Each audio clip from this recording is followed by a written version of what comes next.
달려갑시다.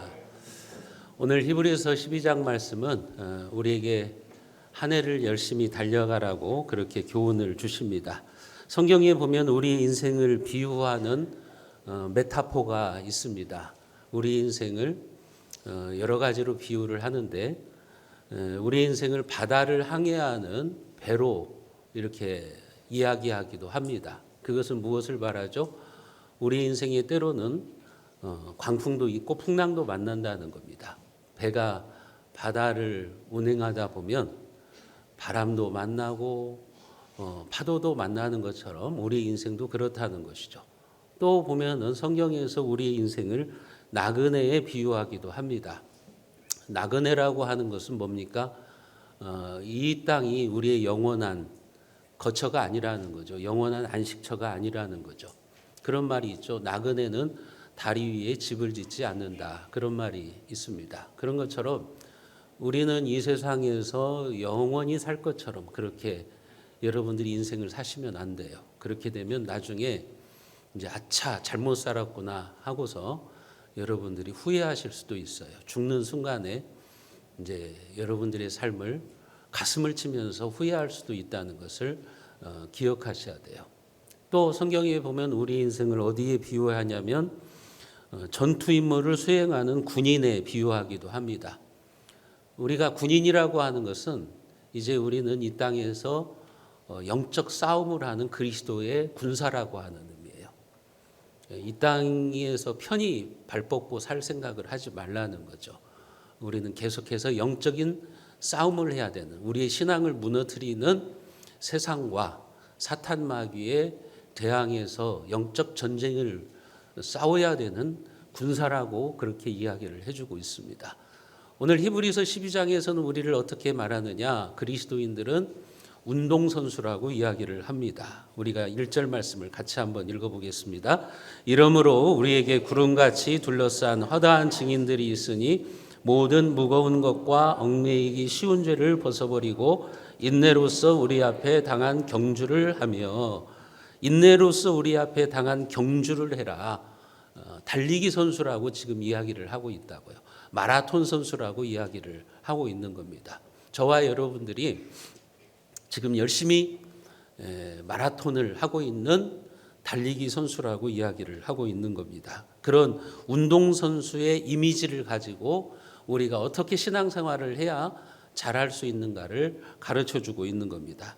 지금 여기에서 묘사되고 있는 장면은 이런 것이라고 생각하시면 돼요. 고대의 원형 경기장에서 운동선수들이, 달리기 선수들이 결승점을 향해서 달려가고 있고 그 관중석에서 많은 사람들이 지금 운동을 하고 있는 선수들을 열렬히 응원하고 있는 장면으로 생각하시면 돼요. 그래서 이러므로 우리에게 구름같이 둘러싼 허다한 증인들이 있다. 지금 그렇게 이야기를 하고 있는 겁니다. 우리를 응원하고 있는 응원단이 있다고 하는 거예요. 저와 여러분들은 열심히 지금 달려가고 있는 달리기 선수이고, 그런 우리의 모습을 보면서 응원석에서 구름같이 둘러싼 허다한 증인들이, 다시 말씀드리면 우리보다 앞서서 믿음의 경주를 달렸던 그 믿음의 선배들이, 믿음의 선조들이 우리를 응원하고 있다고 보시면 되는 거예요. 우리보다 앞섰던 아브라함, 이삭, 베드로, 바울 사도, 이런 분들이 지금 믿음의 달리기를 다 달리고 나서 하늘에서 지금 우리들을 바라보면서 응원하고 있어요. 축구 경기장에서 우리나라 국가대표팀이 열심히 축구 경기를 하면 우리나라 응원단들이 오 필승 코리아 막 외치면서 응원을 하는 것처럼 지금 우리 믿음의 선배들이, 구름같이 허다한 믿음의 선배들이, 히브리서 이제 11장에 보면 그 믿음의 선진들, 믿음의 영웅들이 지금 여러분들을 지켜보고 있는 거예요. 열심히 신앙의 달리기를 하고 있는 여러분들을 응원하고 있는 장면을 생각하시면 돼요.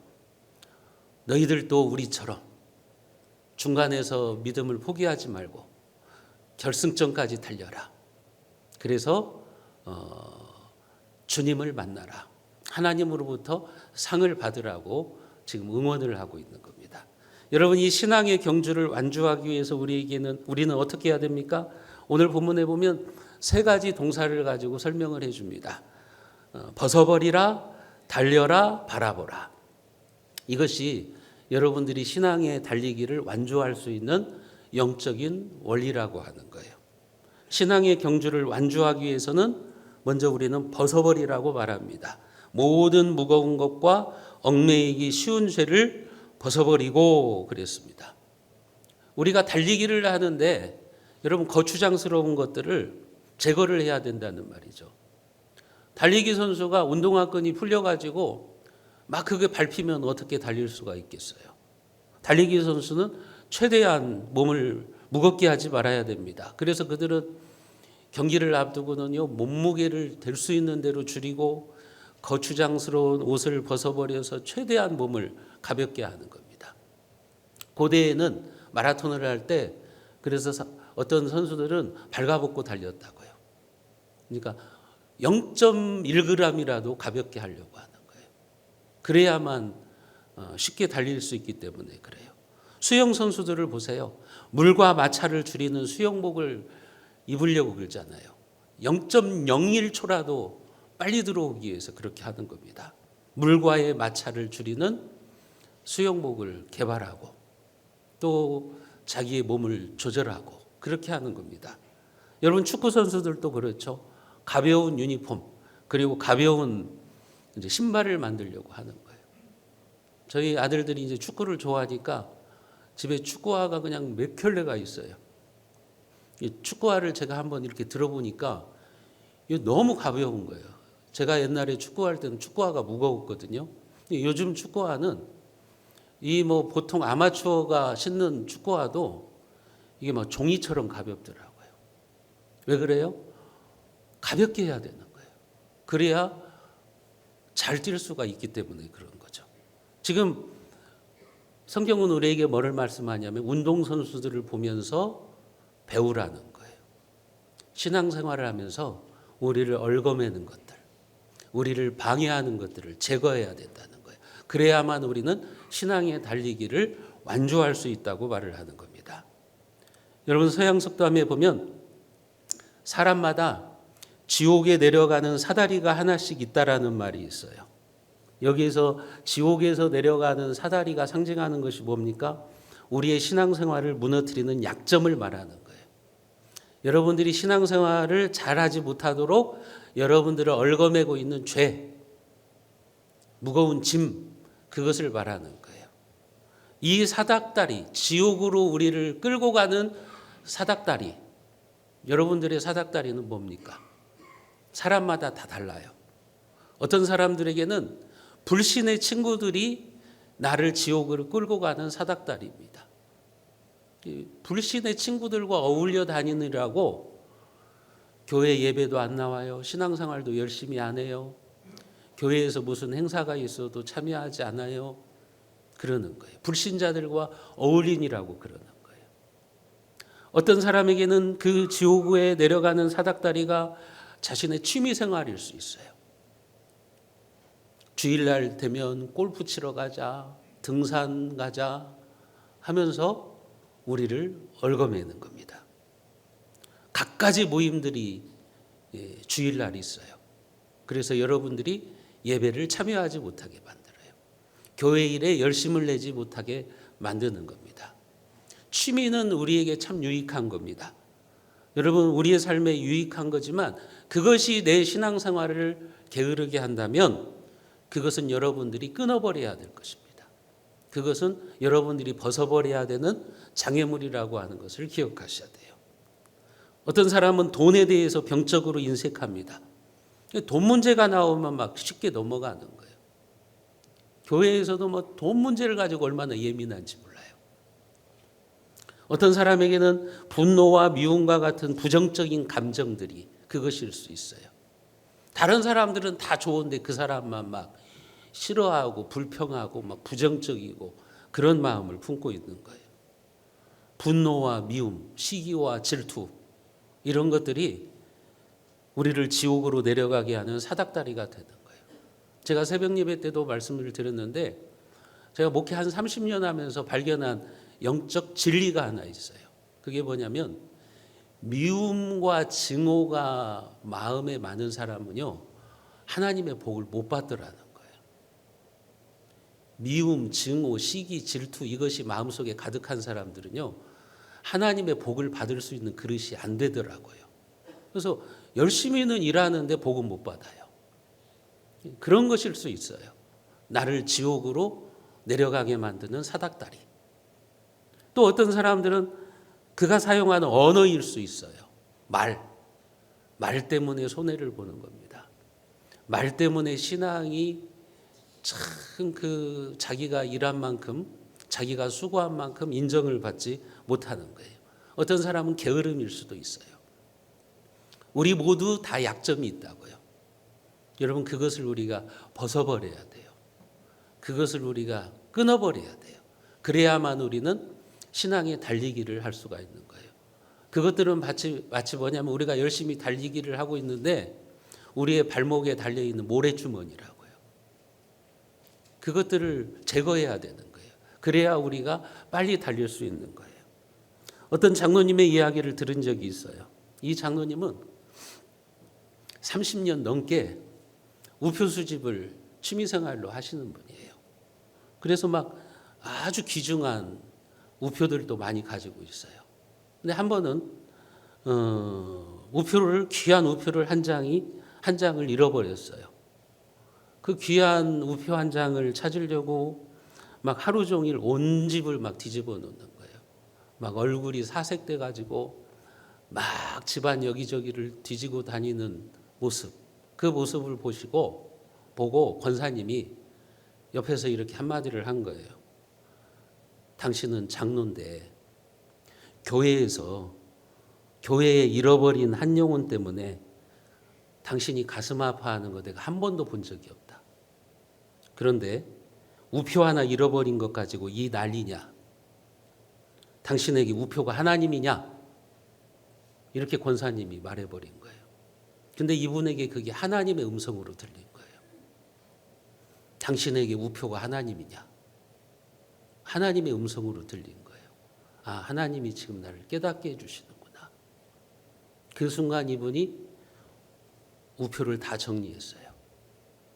나에게 주시는 하나님의 음성이구나. 우표가 나의 우상이구나.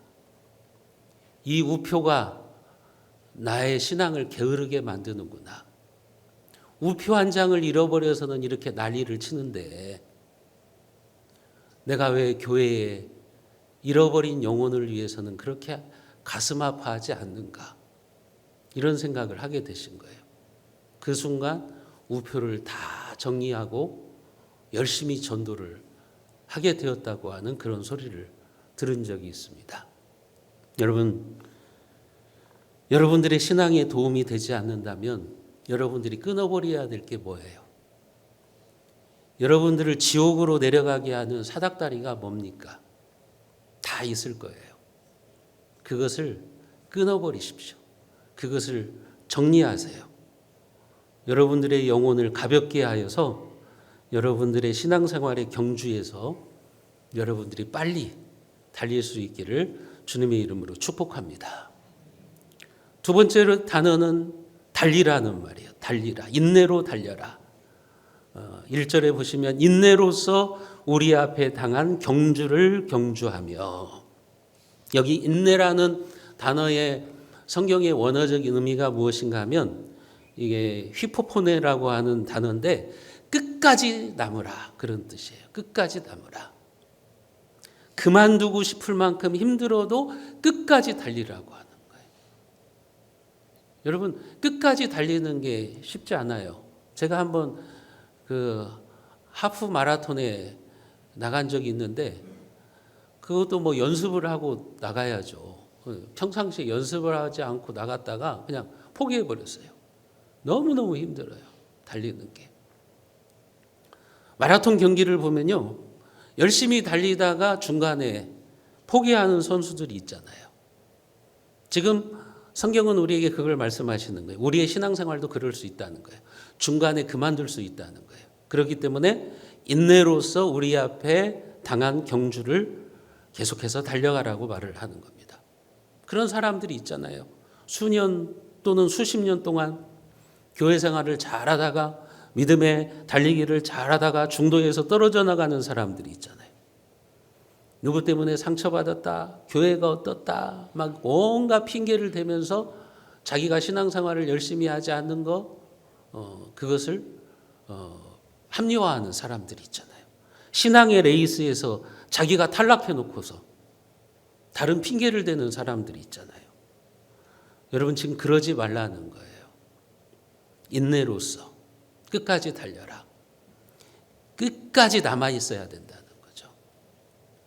여러분 42.19km 마라톤을 하는데 42km를 달리고 195m를 못 들어갔다면 그 아무 소용 없는 거잖아요. 여러분들이 30년을 교회 다니고 50년을 교회 다니면 뭐합니까? 마지막 결승점에 못 들어가면 그건 아무런 의미가 없는 거죠. 아닙니까? 신앙의 경주는요, 이게 단거리 경주가 아니에요. 마라톤이라고요. 장거리 경주라고요. 중간에 지치고 포기하고 싶은 순간이 있어요. 교회 생활을 하다 보면 교회 그만 다녀야지. 그런 순간이 있다고요. 목사도 에이 목회 그만둘까 그런 심정이 들 때도 있다고요. 여러분들도 마찬가지일 겁니다. 중간에 상처받고 지치고 넉다운되고 그러는 때가 있죠. 그런데 지금 오늘 말씀에 보면 인내로서 우리 앞에 당한 경주를 계속해라. 끝까지 달려라. 그런데 여기에서의 이 달리라는 동사의 시제가 뭐냐면 현재 시제예요. 현재, 지금 달려야 된다는 거예요. 과거에 달렸다는 뜻이 아니에요. 미래에 달리겠다는 뜻이 아니에요. 지금 달리고 있어야 된다고 하는 거예요. 신앙의 실패자들이요, 자주 사용하는 말이 있어요. 목사님, 제가 과거에는 신앙이 좋았습니다. 제가 예전에는요, 학생회 회장도 했고요. 주일학교 교사도 했고요. 청년부 활동도 열심히 했고요. 제가 그렇게 신앙생활한 사람입니다. 그렇게 말하고 있는 분은 현재 자신이 신앙의 실패자라는 말이에요. 지금 달리기를 안 하고 있다는 말이라고요. 신앙의 경주를 안 하고 있다는 말이에요. 어떤 분들은 이렇게 말해요. 목사님, 지금은 바빠서 내가 신앙생활 열심히 하지 못하지만 앞으로 조금 나이 먹어서 열심히 할게요. 그렇게 말씀하시는 분도 있어요. 역시 실패자입니다. 여러분 아직 미래는 오지 않았어요. 여러분들이 내일 당장 어떻게 될지 압니까? 오늘 어떻게 될지 알아요. 여러분 그게 우리 인생이라고요. 어떤 남편은 출근하면서 여보 다녀올게 하고 집을 나갔는데 그날 저녁에 못 오는 사람도 있다고요. 그게 우리 인생이에요. 앞으로 뭐를 할지, 앞으로 열심히 하겠다? 그게 중요한 게 아니죠. 지금 내가 어디에 있느냐, 지금 내가 어떻게 하고 있느냐, 그게 중요한 거죠. 창세기에 보면 아담과 하와가 하나님께 범죄하고 나서 하나님의 얼굴 보기가 두려워서 숨었어요. 하나님께서 아담에게 찾아오셔서 물어봅니다. 아담아, 네가 지금 어디 있느냐? 물어보세요. 하나님이 몰라서 물어보는 겁니까? 아담이 어디에 숨어 있는지 몰라서 하나님이 네가 지금 어디 있느냐 물어보는 거예요? 아니죠. 네가 있어야 될 자리가 거기냐는 거죠. 네가 있어야 되는 그 자리는 거기가 아니라는 말이에요.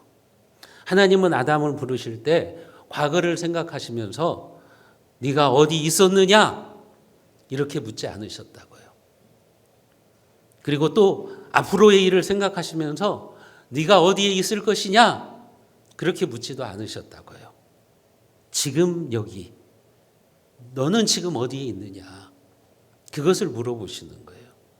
오늘 이 시간에도요, 여러분 이 예배 시간에도 하나님이 여러분들에게 찾아와서 물어보실 수 있어요. 네가 지금 어디 있느냐, 너의 위치는 지금 뭐냐는 거 물어보시는 거예요. 여러분들은 지금 어디에 계십니까? 우리는 하나님과 영적으로 교제하는 자리에 있어야 돼요. 예배의 자리, 말씀을 듣는 자리, 기도하는 자리, 봉사하는 자리, 또 하나님이 우리에게 맡겨주신 직분, 재직으로서의 사명을 감당하는 그 자리에 있어야 되는 거예요. 그러지 못하면 하나님이 아담에게 물어보셨던 것처럼 물어보는 거죠. 질문을 던지시는 거예요. 아무개야, 너는 지금 어디에 있니? 너 지금 뭐 하고 있냐? 주님이 물어보실 수도 있는 거예요. 나는 지금 하나님과 가까운 관계에 있는가? 아니면 아담처럼 하나님을 피해서 숨어 있는 그런 모습은 아닌가? 여러분들이 한번 생각해 보셔야 돼요. 과거에 얼마나 열심히 달렸느냐, 그거 중요하지 않아요. 또 앞으로 뭐 열심히 하겠다, 그거 중요하지 않아요. 지금 여러분들이 어디에 있느냐, 지금 여러분들이 어떻게 신앙생활하고 있느냐, 그게 중요한 거예요.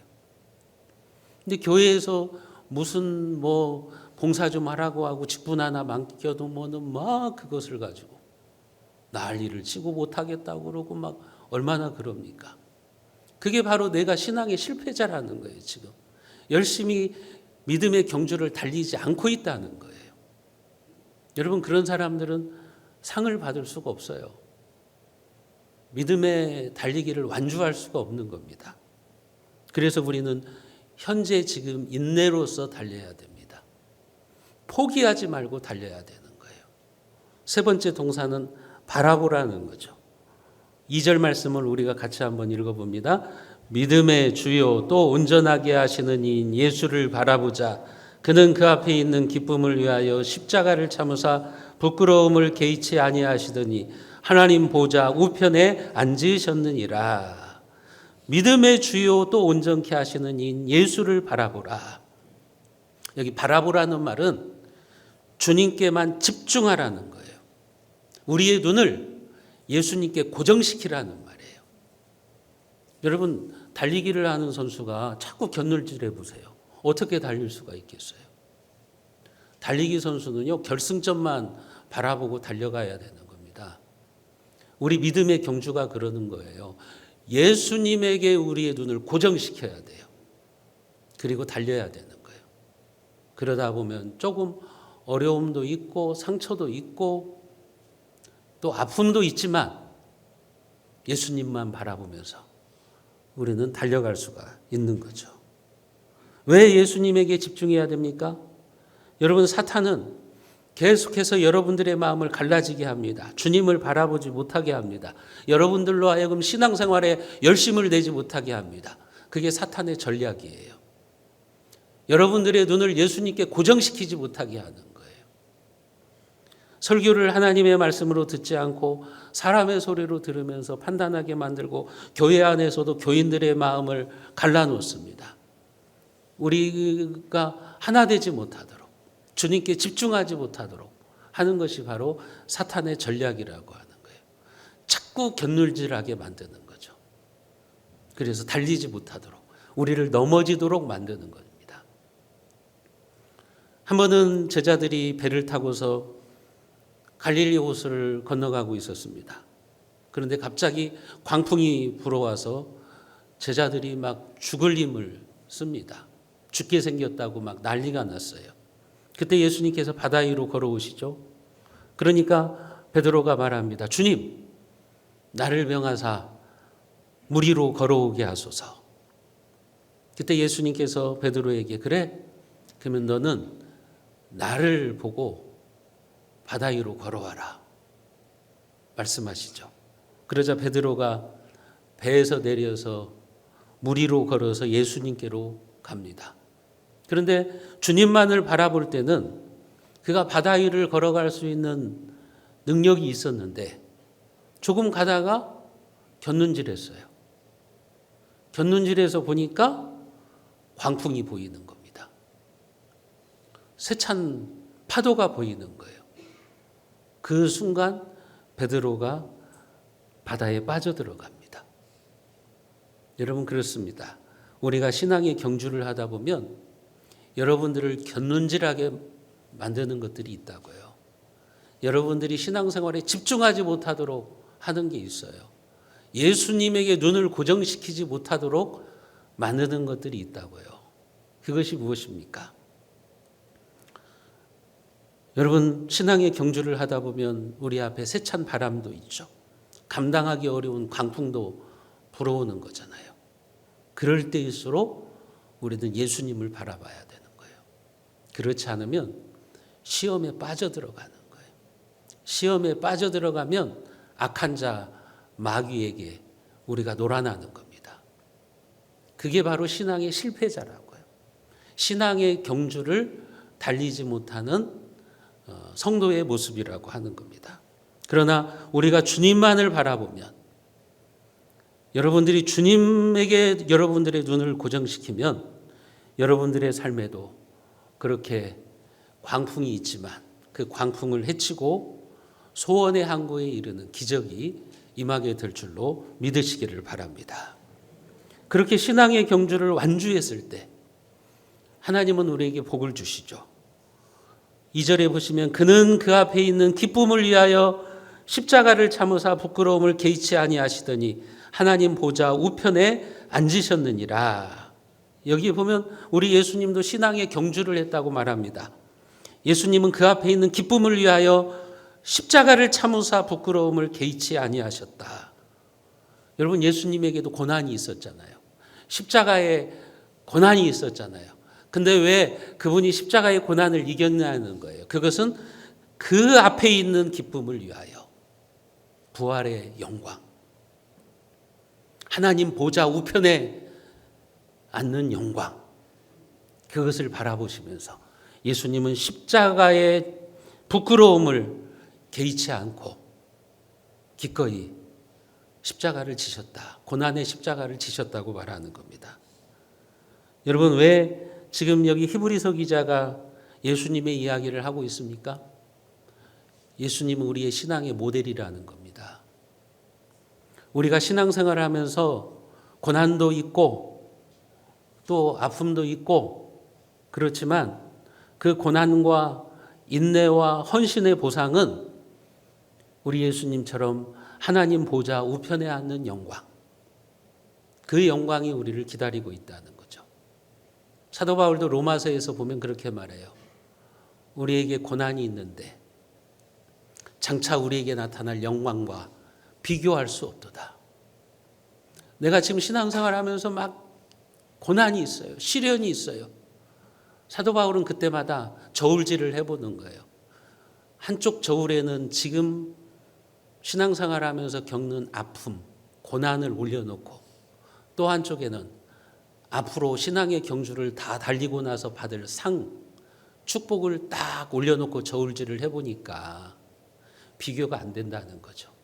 우리가 하나님께 받을 영광과 축복에 비하면 이 아픔과 상처와 고난은 비교 대상이 되지를 않는다는 거예요. 그래서 바울은 자기 인생을 복음에 던지는 겁니다. 자기 인생을 주님을 위해서 헌신하는 거예요. 오늘 우리도 그래요. 여러분들이 신앙생활 하면서 어려움을 경험할 때 저울질 해보세요. 성경에 나타나 있는 축복과 영광과 지금 내가 경험하고 있는 아픔과 고난을 저울질 해보세요. 그러면 어떤 것이 더 큰지를 여러분들이 알게 될 거예요. 그래서 디모데후서 2장 12절에도 보면 우리가 참으면 주님과 함께 왕노릇할 것이다. 인내하면서 믿음의 경주를 다 달려가면 주님과 함께 왕노릇하게 될 것이다. 생명의 면류관, 하나님께서 우리에게 주시는 하늘의 면류관이 있다. 그 영광이 있음을 이야기해 주고 있는 거예요. 여러분, 이 땅에서 신앙의 달리기를 열심히 한 사람이 주님 앞에 갔을 때 주님과 함께 왕노릇하는 겁니다. 영광의 왕관을 쓰는 겁니다. 그래서 그런 말이 있잖아요. No cross, no crown. No cross, 십자가 없으면 no crown, 왕관도 없다. 여러분, 주님을 위한 헌신, 십자가를 지고 가는 그 신앙이 있어야만 왕관이 있는 겁니다. 하늘의 면류관이 있는 겁니다. 이 땅에서 열심히 신앙생활 안 하고 신앙생활 달리기 안 한 사람이 어떻게 주님 앞에 가서 면류관을 받을 수가 있겠어요? 어떻게 하늘의 상을 받을 수가 있겠습니까? 지금 그 얘기를 하고 있는 겁니다. 믿음과 인내로 주님만 바라보는 그 신앙의 달리기를 완주하면 주님과 함께 하나님의 영광을 누리는 믿음의 승리자. 여러분 모두가 그런 승리자가 되라고 하는 거예요. 여러분, 우리는 지금 열심히 신앙의 달리기를 하고 있습니다. 예수님이 신앙 경주의 결승점에서 여러분들을 기다리고 계세요, 지금. 우리 믿음의 선조들이, 구름같이 허다한 믿음의 선조들이, 믿음의 응원단들이 여러분들을 지금 응원하고 있어요. 지치고 쓰러질 때마다 아무개야 힘내라. 우리도 어렵고 힘들었지만 인내로서 달려왔더니 지금 이렇게 우리가 하늘의 영광을 누리고 있다. 그렇게 격려하고 있다고요. 사랑하는 성도 여러분, 2025년 신앙의 경주가 시작되었습니다. 여러분들은 달리셔야 돼요. 이미 우리 믿음의 선진들은 이 경주를 완주하고 지금 여러분들을 응원하고 있습니다. 저와 여러분도 우리를 온전케 하시는 주님을 바라보면서 열심히 달려야 됩니다. 우리의 목표는 하나님께서 준비하신 하늘의 면류관입니다. 우리 신앙의 결승점에서 지금 주님께서 우리에게 주실 그 면류관을 가지고 기다리고 계시는 겁니다. 여러분들이 그 믿음의 경주를 완주하셔서 믿음의 승리자들이 되시고 생명의 면류관, 하늘의 면류관을 다 받아쓰리는 축복자들이 되시기를 주님의 이름으로 축원드립니다.